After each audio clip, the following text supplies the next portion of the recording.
And also, even machines are taking a lot of functions away from us. There are still functions that we have to, deliver ourselves. For example, fatherhood. Sure. So how would you educate your 5 boys? Actually, I created a little school. Yeah. What kind of school? Could you describe to us? Sure. It's small. It's only got 14 kids now, and it'll have 20 kids in September. It's called Ad Astra, which means to the stars. That's maybe a bit different from most other schools, is that there aren't any grades. There's no like not grade 1, grade 2, grade 3 type of thing. Making all the children go in the same grade at the same time, like an assembly line. I know. Because some people love English or languages, some people love math, some people love music, and they have different abilities at different times. It makes more sense to cater the education to match their aptitudes and abilities. So I think that's one principle.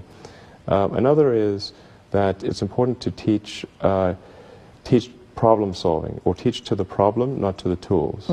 So this would be like, let's say you're trying to teach people about how engines work, or you could start by a more traditional approach would be to say, well, we're going to teach you all about screwdrivers and wrenches, and you're going to have a course on screwdrivers, a course on wrenches, and all these things. And this is a very difficult way to do it. A much better way would be like, here's the engine. Now let's take it apart. How are we going to take it apart? Oh, you need a screwdriver. That's what the screwdriver is for. You need a wrench. That's what the wrench is for. And then a very important thing happens, which is that the relevance of the tools becomes apparent.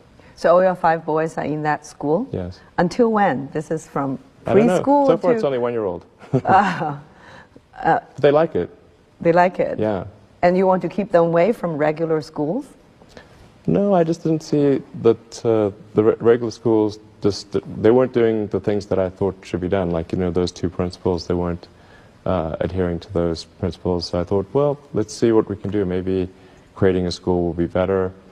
And I actually hired a teacher from the school they were at, who also agreed with me that there was a better way to do it. Have they surprised you in a way of their innovative thinking? Yeah, it seems to be going pretty well.